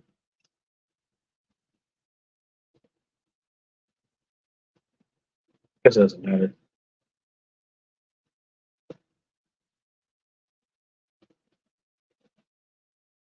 The Fusion Blue Eyes and Dark Magician that are coming out there fuse with the Godfist. I have not. I haven't kept up with that. I don't keep it up with it that much. It sounds intriguing.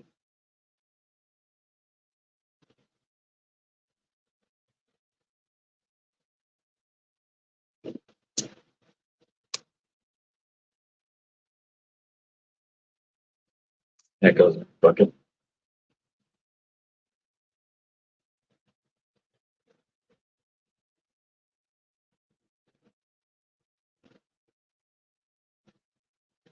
Check out the map for that.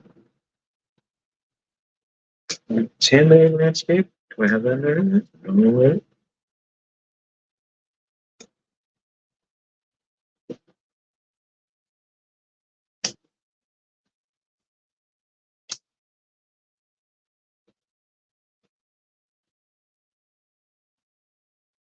Guess what lands particularly go out. It's not cool. I'm gonna get lost in YouTube nonsense. Cheers, guys. All right, doctor. Have fun jerking off.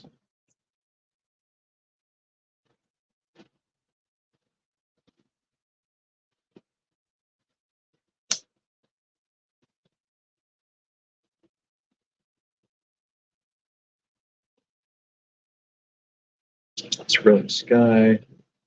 Thought this card was worth a lot. It looks like it should be, but it's not. It's like $1.50. It's a dragon and it's mythic and it's foil. So you think it would be? It's not. Like I don't really have much shame in taking it out of the sleeve and kind of like leaving it like that. It's gonna go back in here, but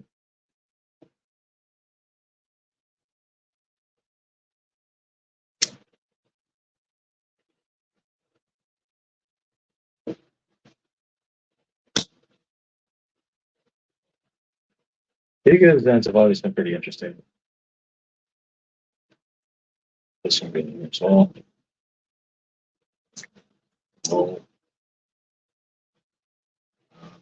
I'm gonna have Snowfairy Wastes. Oh wait, it's a basic snowline. I can cap multiples of that in there. So there we go. To get another.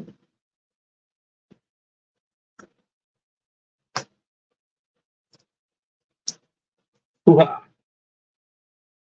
You're four. Not yet. I imagine I'm going to sometime in the near future. I want to. I want to pull something that's worth getting graded. I just haven't yet.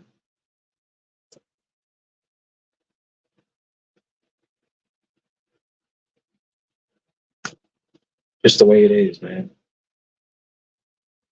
You're not pulling up islands yet. We can follow the mountains because those mountains are not going to be that important in this deck. They are going to be prominent, but they're not going to. They're not going to play a significant role. Let's check the ace. Play that. Go in.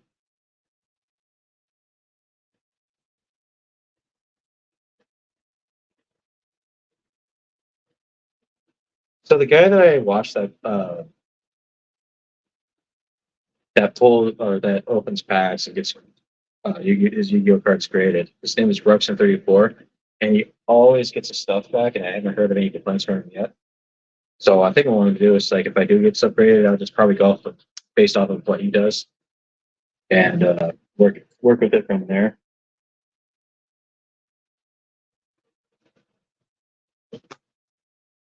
This island can be replaced with that island. Then I'm gonna have some counter spells in here. But I got some fancy islands that I want to use, so they go in. Again, same concept. I have a lot of fancy islands, I guess. This deck's gonna feel expensive, but it's not. Counter spell can go in, or that's in the gate. Reeling can go in. Um,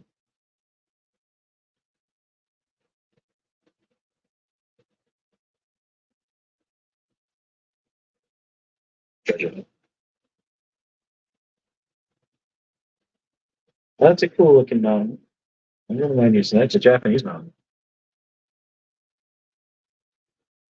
Yeah, we can go in. Fuck it. Doesn't do anything fancy, but still going in.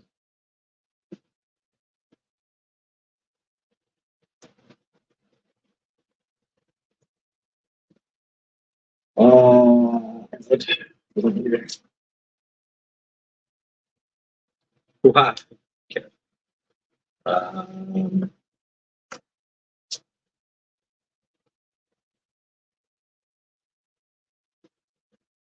the next kind of lands I want to put into here are the ones that are like multicolored. Like this one, Freedom Retreat, Freedom. It's Island in the Swamp. Oh, speaking of island, Japanese island. You can get it.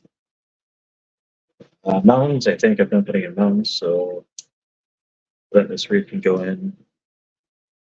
It just goes into play tap. That's all it is. It's on price you gotta pay to run something like that. Doesn't really slow down the decks, so I can go right in there. Go right up its ass. Uh, don't need the clips per se. Everything else here, no, the Libra can go in. Cancel can go in. Chase's Ingenuity? Shit. Now I'm just doing stuff out of like fucking random. The fuck? Hold on.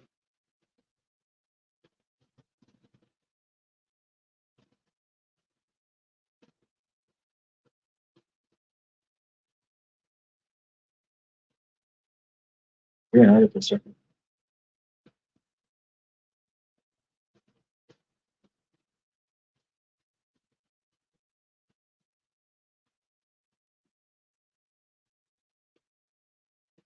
No, no, no.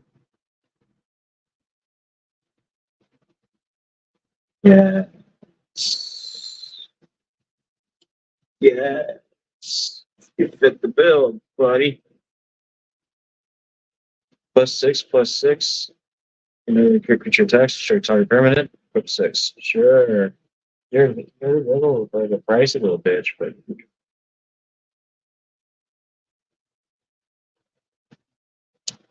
you are welcome.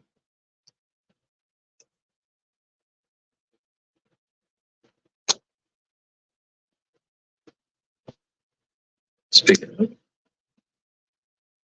of, suspense goes in. Take it to the mountain. That's so just doubled it. Come on, you.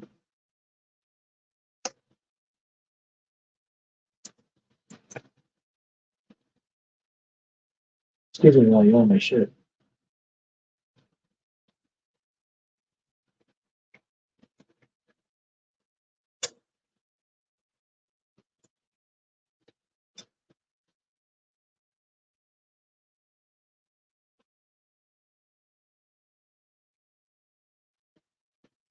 Oh yeah, here's mine.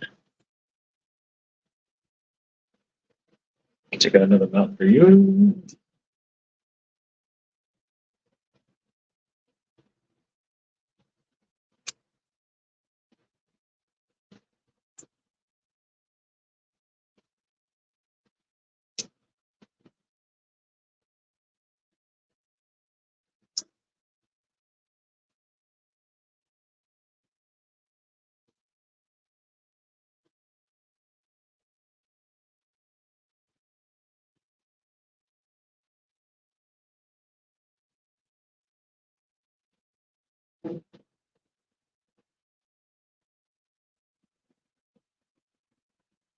Hi, we're done.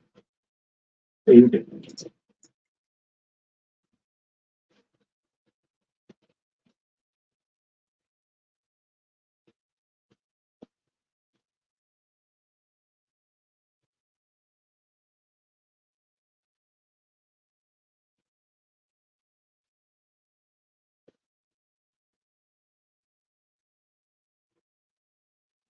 Nah.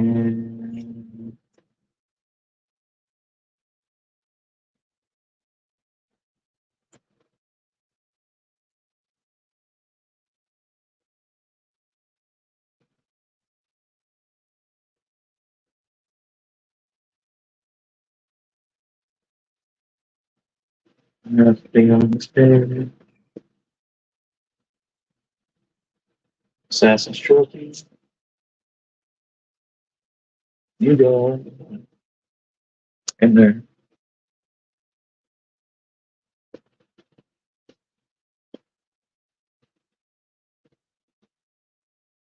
Uh,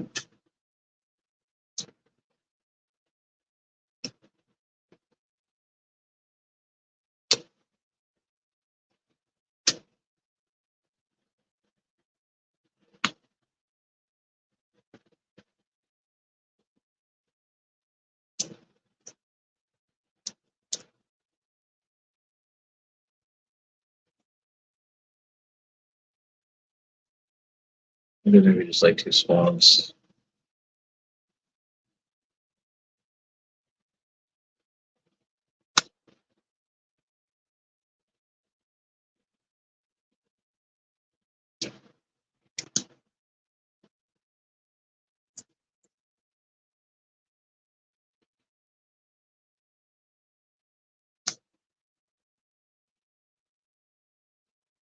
One switch to have.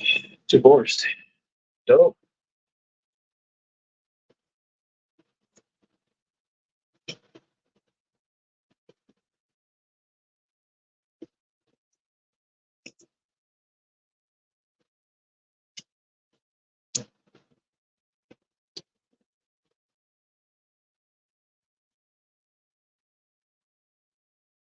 Where are you, Christmas?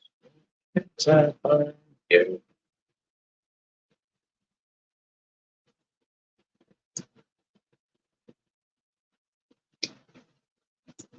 Mhm. Yep.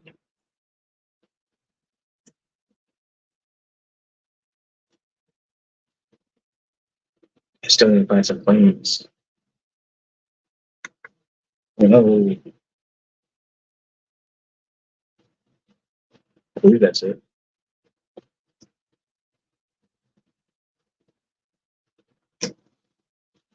Oh boy.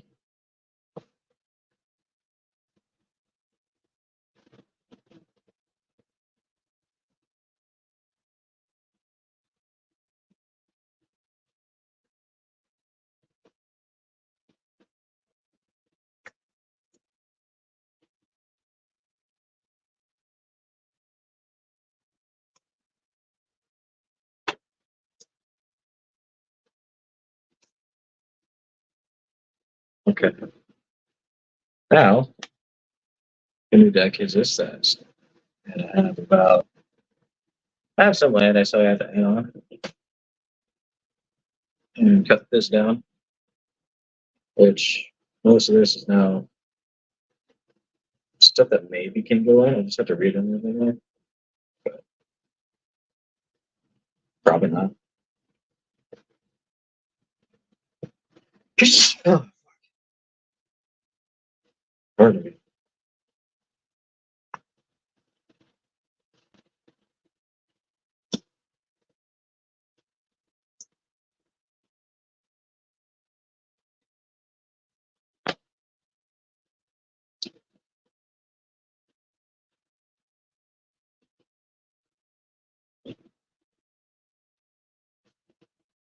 Okay.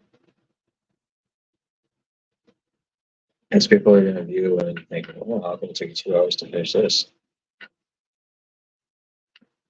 So I'm going to take the time. Maybe because I'm not some sort of fucking idiot who wants to constantly get drunk all the time. Maybe that. Whatever.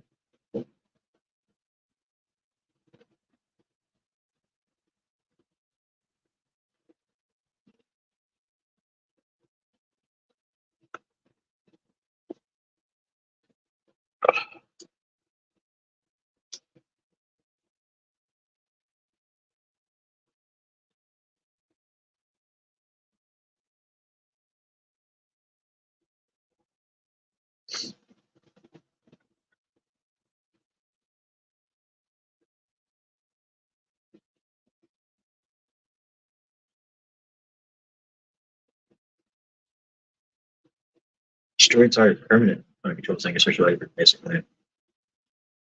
More often than not, people build these kind of decks. They don't really have basic lands in it. I like to. So, great shot of matter of fact, this card being like that too. I'm thinking about it. Now that I think about it.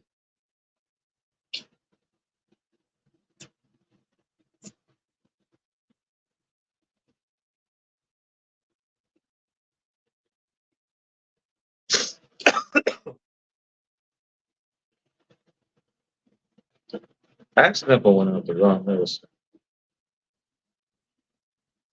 Okay, now that I can go.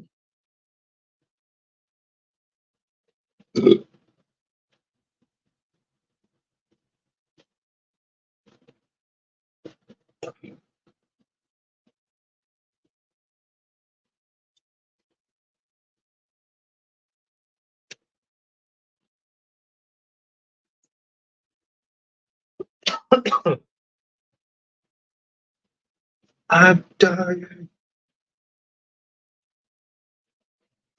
Oh,